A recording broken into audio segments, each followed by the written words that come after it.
Welcome back to Reading Bear. Today, we will take a look at some new revenge stories. And if you enjoyed my content, please don't forget to subscribe to my channel and post some bear emojis in the comments. Let's go! The first one is titled, How a Man Lost $8 Million for Failing to Be a Decent Human. Alright, I have a story to tell from the finance industry. For those of you who don't know what we do, it's basically just being a realtor, but for companies instead of houses. This was a small investment banking firm, and we specialize in smaller players. We're talking companies worth $20–50 million.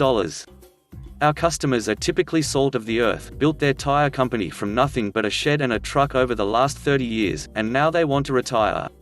But seeing as how many of them never learned accounting and whatnot, they need representation. Now one company has two 50% owners, and they hate each other. Can't have a civil conversation. Now, having two 50-50 owners is always a recipe for conflict, but this level of hatred was something I hadn't seen before. It was pretty clear one of the two had done something pretty bad for it to devolve to this stage. So let's call one Tim and one Roger. My first impression of Roger is that he's a nice dude. Down to earth, chill, and generally interested in things. My first impression of Tim is that he's a raging imbecile. We were at a restaurant I, and many other people in my city, hold in very high regard, and all he did, for an hour and a half, was complain about the food.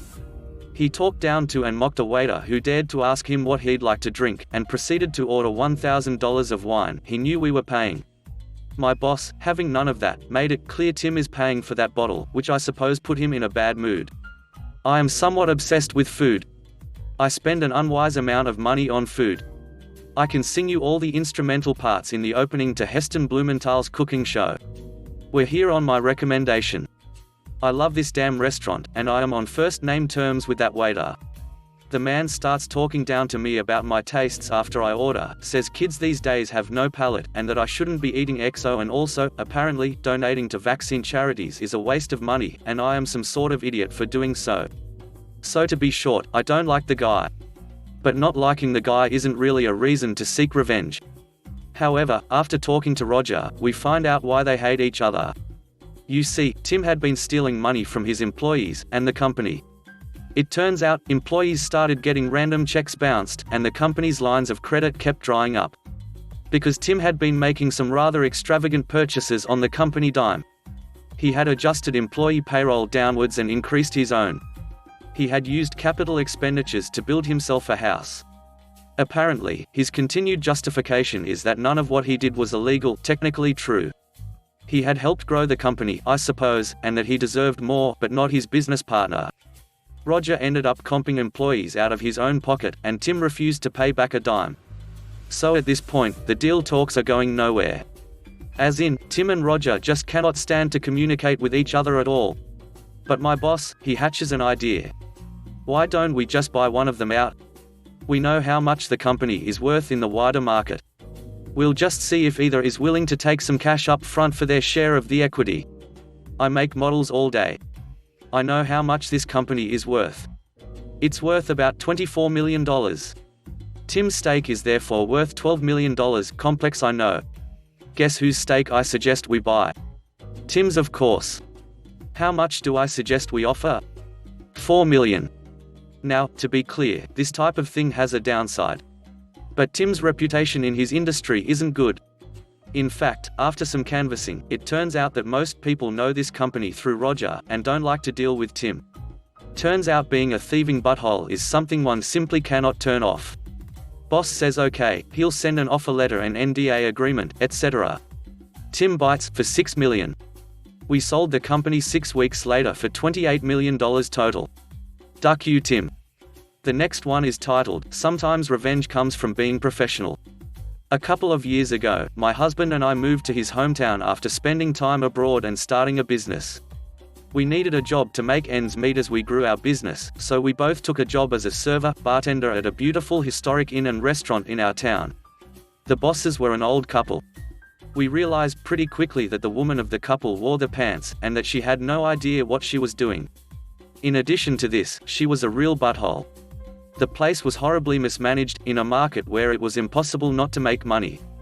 However, the hours were convenient since the restaurant was only open on a limited schedule, and we were the only servers who didn't have terrible substance abuse issues, so we quickly became the de facto managers. We are both business-minded people, and we started thinking that we could really run the place well if given the opportunity. After being there about 6 months, we made the owners an offer to run the hotel and restaurant for a year for a small salary, but with the potential for a huge bonus at the end of the year, calculated as a hefty percentage of any increase in profit over the prior year. After looking at all the numbers, we realized quickly that we had the potential to make a lot of money very quickly, with almost no expenses, as we would be living and eating there too. So when the owners accepted, we hit the ground running, and within 2 months, we were on track to quadruple the profit of the previous year. Not to brag, there was some seriously low-hanging fruit. Quickly, however, there were some big problems. We'd been told that we would get to move into the owner's suite quickly after we got some experience under our belts. But that never happened. So we spent the entire year living in a hotel room. We'd been told that we would have free rein in decision-making, but continued to be micromanaged like crazy, just absolutely moronic crap like not putting flat and fitted sheets in the same washer. And we thought we knew what we were getting into with our bosses. But they turned out to be crazier than we ever anticipated. I could write a book on these people, and I actually am working on one.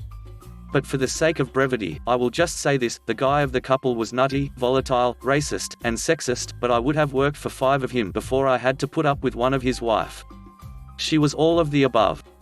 Plus dishonest, greedy, conniving, manipulative, judgmental, haughty, and nearly every other vile attribute you can think up, all with the face of a bulldog eating a lemon. And we lived with them. We were never off the clock, and besides the part of the winter when the hotel closed for renovations, we had 3 days off the whole year, which we had to fight for tooth and nail. She wouldn't let us hire someone to work the night shift. So with our huge increase in business, this meant that we were often taking calls until 3 or 4 in the mornings on in-season weekend nights. We were exhausted and beat down. And even though we were racking up a large sum of money, our other business had a breakthrough, and we knew we couldn't last another year. We really turned the place around in a year. The owners were generally disliked in our small southern town. So we did a huge job in improving the public face of the business. Suddenly we had a local clientele. We were getting phenomenal reviews. We cleaned out the dead-weight staff and retrained the ones worth a damn. The chef, who was also an idiot, hated the shake-up and being held accountable for the first time ever. So he tried to play hardball with the owners. He pulled at them or me, and we'd made them a ton of money, whereas he had never had a restaurant year in the black, so he got his walking papers and we got a way better chef. The business was outpacing our wildest expectations, and we were setting up the following year to be a truly exceptional year as well. Even though we knew we couldn't stick it out again, we wanted to do all we could to set them up for success. A month before our contract was up, we told the owners we would not be renewing our contract for the following year. They were shocked. We offered to stick around to help train a new management team and do whatever we could to make a smooth transition. We showed them the numbers, where we could hire a good GM, a restaurant and events manager, and a round-the-clock front desk team for less than they would end up paying us for the year. They could sit on their biscuits and take it easy. They said they'd think about it. Come to find out through offhand little comments that the lady owner thought we were lazy and weren't working all that hard.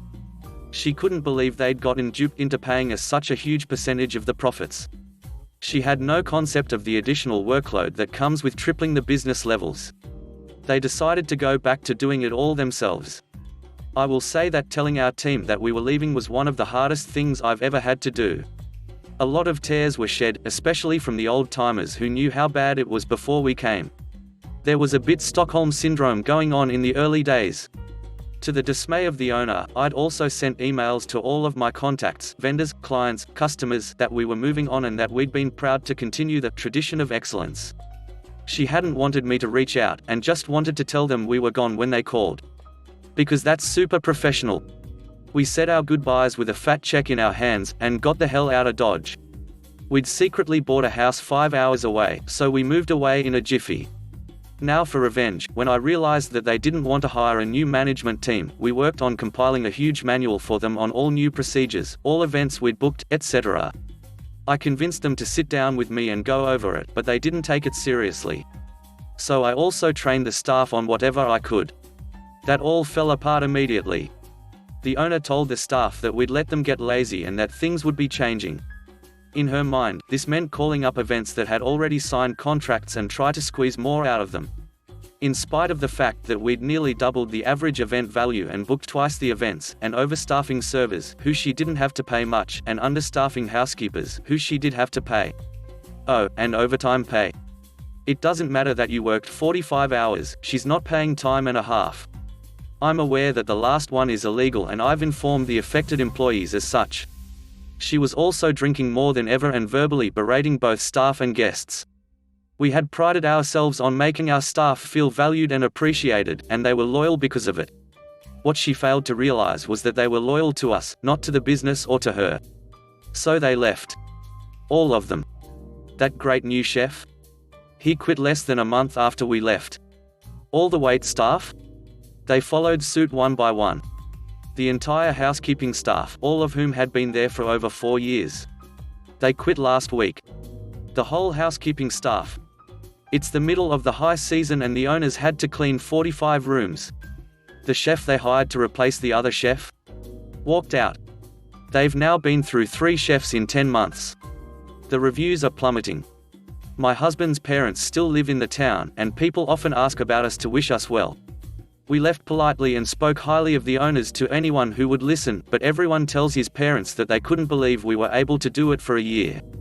We genuinely wanted the place to succeed and did everything we could to set it up for success, but after they crap on all the work we did, it's more than a little satisfying to see them finally appreciate how hard we worked. The next one is titled, "You Should Have Given Me the Job Instead." I would like to start off by saying that I am not a spiteful person, but after reading a post regarding someone's revenge on a former boss, I was reminded of a former butthole manager that I had a hand in getting fired. I am a chemist by trade.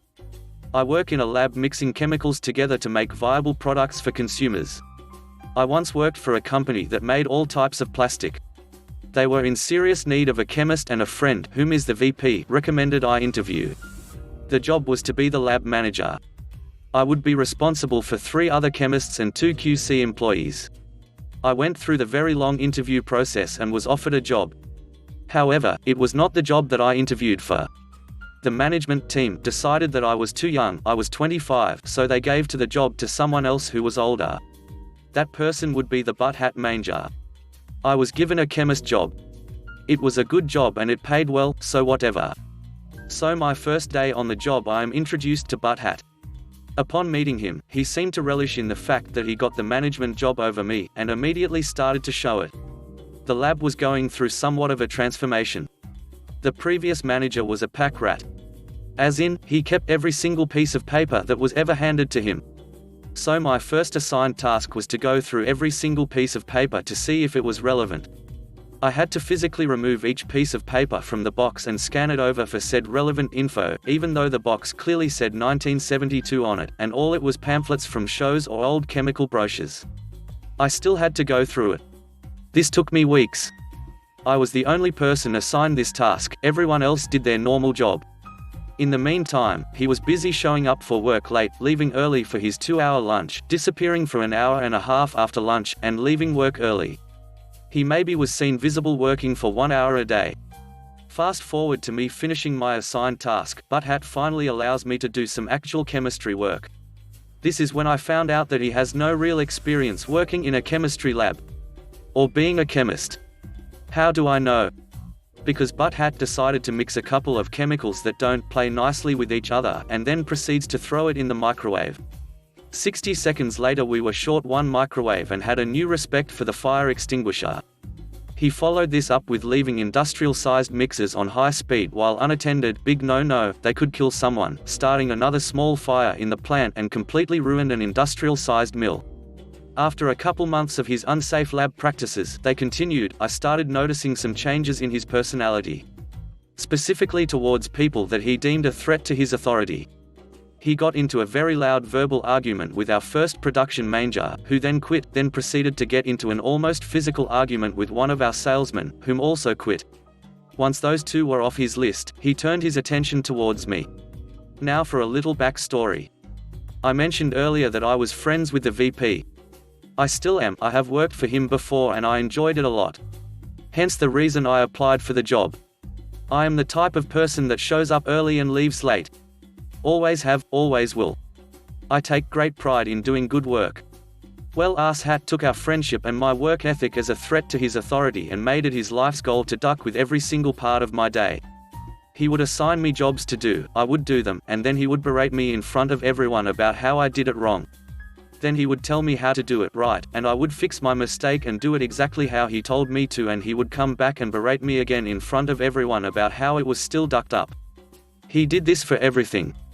The best part about all of this was the end-of-day meetings. These meetings consisted of me going into his office, closing the door, and him yelling and swearing at me for at least 30 minutes. Topics, you ask? Think of one. It was probably my fault in some way. This went on 2 to 3 months until I cracked. I cracked because he got physical, as in shoved me when my back was turned. Now, I am not a small person. I am athletically built. I played football, I ran track, and I lifted weights. I don't know what got into him, but it got into him in a big way. I was shocked.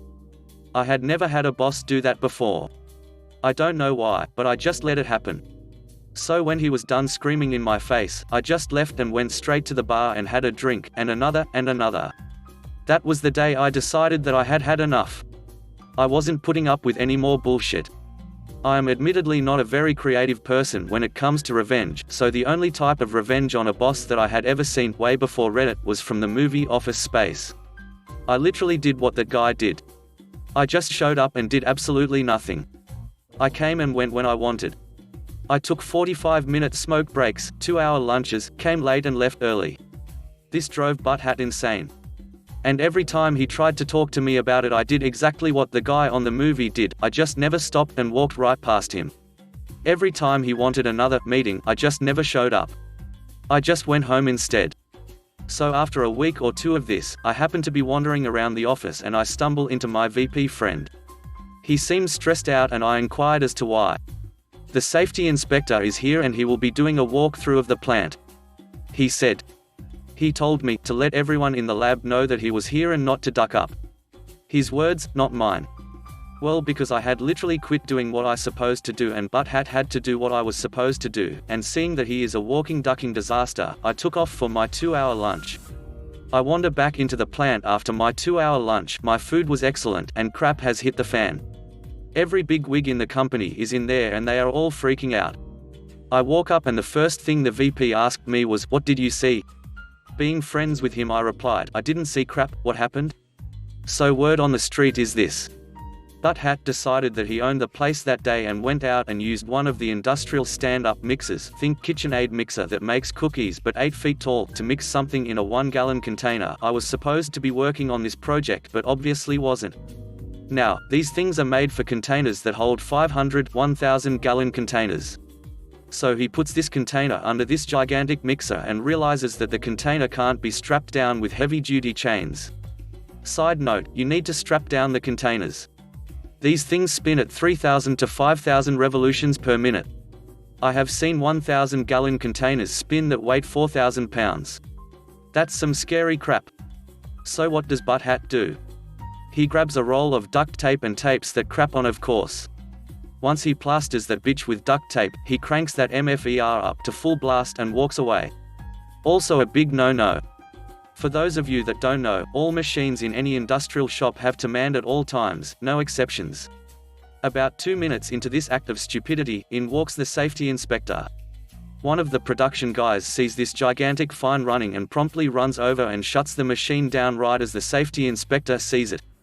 Over walks the inspector to inquire into what the hell is going on right as Butthole walks out of the lab freaking out, asking who shut off his mixer and of course cussing and swearing. He then proceeds to turn the mixer back on, cuss out the production worker, and asks the safety inspector, "What the duck are you looking at?" and walks away.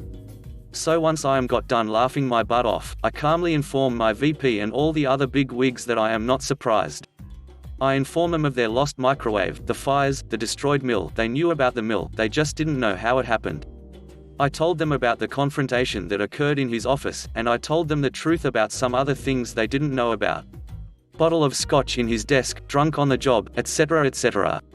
The fire in my VP friend's eyes was burning hot enough to destroy worlds at this point, and he turns around and tells everyone that there will be a meeting regarding today's events in the morning and orders everyone, 40+ people, to go home. We show up the next day and Butthole was nowhere to be found. The point of the meeting was to inform everyone that Butthole was not allowed within 500 feet of the building and that if we saw him near the building, we needed to call the police. What I found out later was that the police already had him. When my VP friend went to fire him, Butthole got physical, and the security guards with my VP friend got physical back. He was charged with a whole slew of crap, too much to remember. Later that day I was promoted to lab manager and given a raise. We celebrated with a glass of scotch that found in Butthole's desk. The next one is titled, Naked in a Foreign Country. My father was a commercial fisherman before I was born. He traveled the world, originally from Canada, and worked away for months at a time. As an aside, one time while fishing a Soviet sub surfaced behind them and it was one of the most frightening experiences of a lifetime for a fearless man. Anyway, the boat and its crew were fishing off the coast of Africa and every time they went out to their spot and were about to drop the nets, the engine would conk out. After the second time they hit a crew member in the engine room and found out the second in command was sabotaging the engine. From what I remember, the time for fishing was short and there was a pretty heavy level of competition and a lot at stake. The saboteur was being paid by a rival fishing vessel so they could get the advantage. Though, this may not sound like it, but it was a pretty big deal. These people had a short amount of time to make a lot of money and the whole crew was away from their families for long stretches. So, what to do with this traitor? There was talk of throwing him overboard, but no one wanted to be brought up on charges of murder. Beating him was not really a punishment. So they came up with this. They took his ID, took all his money, stripped him naked, and left him on a beach in Africa. Update: so, some people are asking for a follow-up. This is my first post, so please be kind. I am still learning. Well, my dad is passed away now, so I only have the details that he told me a long time ago. The aftermath is up in the air. I am pretty sure the saboteur was from Canada or the US. I don't know how he could have made it back without any ID or anything. That being said, the world has a way of looking after you, so some people probably gave him some clothes and then he probably could have made it to a consulate and maybe got a bunch of people to verify who he was via phone. But I am just speculating. My dad said no one from the fishing crew ever heard from him again. But I doubt they would be in touch anyway, so that doesn't really mean anything. As for the Soviet sub, the time frame for all of this was probably late 60s, early 70s. The sub just came up fairly close right behind them, then observed the ship for about 5 minutes, then submerged again. To some it may not sound that scary, but my father said it was unreal and he was genuinely freaked out. They had no idea the sub's intentions. They were scared for about 20 minutes after, when they guessed that if something was going to happen, it would have happened. Off topic, but he did work for a McDonald's supplier at one point and they fished for the fish that they used for filet-o fish and he said never, never, never eat a filet-o fish. That is all I know. The last one is titled, I tip too much? I'll just choose the lobster grilled cheese instead. When going over my expense report, my company saw I tipped 20% for lunch one afternoon. Lunch was $15, the tip was $3. They told me that it is too much because I wouldn't do that with my money. Heck yeah, I do. I just took the better part of an hour of my server's time. The least I could do is leave $3, it's $3 for crying out loud, but rules are rules. However, my company is fairly generous, allowing me $75 a day to spend on food, which I never do, and that's about to change. For lunch today, instead of my usual salad or sandwich, I went for the lobster grilled cheese. And of course, upgrades my regular fries to the duck fat fries. Enjoy, saving that 5% for the rest of my travel meal expenses. Thanks for listening.